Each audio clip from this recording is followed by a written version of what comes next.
ሌላ ያነሳልኝ ከፍላጎትና አቅርቦትን ለማጣጣም ምን ታስቧል የሚል ነው። እንደተባለው ፍላጎቱና አቅርቦቱ የተመጣጠነ አይደለም። በተለይ አዲስ አበባ ከተማ ኢትዮጵያ ዋና ከተማ ነች፣ የአፍሪካ መዲና መቀመጫ ነች እና ከዚህ ጋር ተያይዞ በርካታ ከተሞቻችን ላይ እኩል የከተማ ተወዳዳሪ ከተማ ከመገንባት አኳያ ያለብን ክፍተት አብዛኛው ሰው እየፈለሰ አዲስ አበባ ላይ እንዲከማች እያደረገው ነው። ከዚህ ጋር ተያይዞ ኤቭሪ የሚመጣው ሰው ቤት ይፈልጋል፣ ማረፊያ ይፈልጋል። ስለዚህ ፍላጎቱና አቅርቦቱ ላይ ከእኛ ከምናቀርበው ከምንሄድበት አኳያ የተመጣጠነ አይደለም። ጥናቶችም የሚያሳዩት እሱ ነው። ይሄንን ችግር ለመፍታት ምን ማድረግ አለብን ተብሎ ቅድም እንደገለጽኩት በከተማ ደረጃ ልዩ ሞቲቭ ተይዞ በፊት የነበረው በመንግስት አስተባባሪነት ቅድም እንዳልኩ በ20/80 በ40/60 በ10/90 የሚባሉ ፕሮግራሞች ብቻ የነበሩበት ነው። ከ2013 ጀምሮ ደግሞ በክብርት ከንቲባችን አስተባባሪነት አማካኝነት ከ6 ያላነሱ ሞዳሊቲዎች እንዲፈጠሩ እና የቤት አቅርቦቱ ላይ ልዩ አስተዋጽኦ እንዲደረግ በሚል እንቅስቃሴ ተጀምሮ በሱ ሞዳሊቲ ወደ ስራ መዋቅር ተዘርግቶለት በአዋጅ ተቋቁሞ ተቋማት እንዲፈጠሩ ተደርጎ ስራ እየተሰራ ነው። እነዚህ 6 ሞዳሊቲዎች ፍላጎትና አቅርቦትን ያጣጥማሉ ተብሎ መንግስት ብቻውን ቤት እያቀረበ ይችላል ወይ? የሌሎች ሀገር ውስጥ ተሞክሮ እንደዛ ነው ወይ የሚለው በደንብ በሚገባ በጥናቱ ላይ ታይቷል።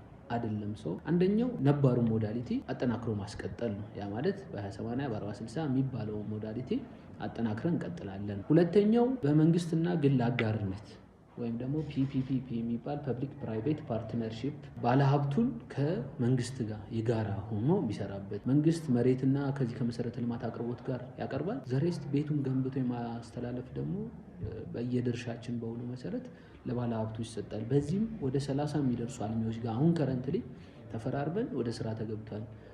እናንተም እንደምታውቁት ለምሳሌ ትልቅ ውል ፈጽመን ስራ ላይ ያለ ነው ከኦቪድ ጋር የገባ ነው የ60,000 ቤት ማልማት ስራ ነው። አንደኛው ገላንጉራ ላይ ኦልሬዲ ስራዎች ተጀምረው በመጠናቀቅ ላይ ያሉ ብሎኮች አሉ።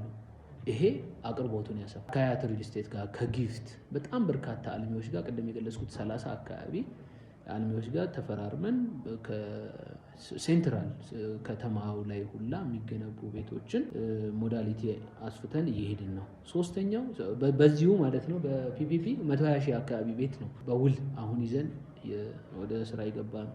ሶስተኛው በማህበራት የሚገነባ ቤት ነው።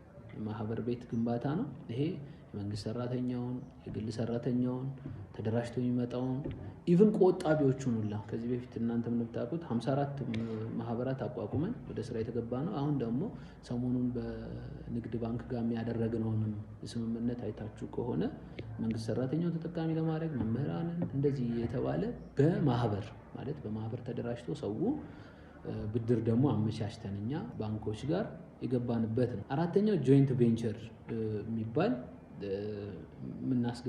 የምናስገነባው ነው። በጋራ በሽርክና ሆነው ቤት ለማልማት መጡ አካላትን በማስተባበር የቤት አቅርቦቱ ላይ አይነተኛ ሚና ማድረግ መጨመር ነው። ሌላኛው የሪል ስቴት በሪል ስቴት የሚቀርበው እንግዲህ ከዚህ በፊት በጥናት እንዳያችሁት ከለውጡ በፊት የነበረውን የቤት በሪል ስቴት አቅርቦት ቁጥር አሁን በዚህ በ5 ዓመት በ6 ዓመት የተሰራው በምንም የማይገናኝ። ለምንድነው ይሄ የቤት ልማት አቅርቦቱ ላይ ለሪል ስቴት አልሚዎች የምንሰጠው የመሬት አቅርቦት በጣም በሰፊው ሰፍቷል። በሊዝ በጣም በዝቅተኛ ዋጋ የምንሰጠው የምናቀርበው ስለሰፋ ለምን አይነተኛ ሚና ቤት አቅርቦቱ ላይ ያቀርባሉ የሚል ስለነበረ። ሌላኛው ደግሞ የግል አልሚዎች በግል አልሚ በ6ኛ ላይ ያለው የግል አልሚዎች ለማልማት የሚፈልጉት በቤት አቅርቦት ካለ እነሱ መሬት አቅርቦቱ ኢንፍራስትራክቸር የማሟላቱን እኛ እናመቻች፣ ቤት እየገነቡ የሚያቀርቡበትን ሁኔታ እናስፋ በሚል እነዚህ ሞዳሊቲዎች ይዘን በተለይ መንግስት ደግሞ ኢንተርፊር እያደረገ አቅርቦቱን ማሳደግ የሚያስችሉ ኢንፍራስትራክቸር እና የመሬት የለማ መሬት አቅርቦቱ ላይ አይነተኛ ትኩረት ተደርጎ የተሰራ ነው። ፍላጎትና አቅርቦትን ለማሟላት በዚህ ደረጃ ነው ያለው። በተለይ ደግሞ 2018 ያው ክብርት ከንቲባችንም ሲገልጹ እንደሰማችሁት የተለየ እንቅስቃሴ ልክ ኮሪደር ልማት ላይ እንዳመጣ ነው ቤት ልማቱ ላይ እናቀርባለን የሚል ስራ ይዘን በእቅድ እየሰራን እንገኛለን ማለት ነው።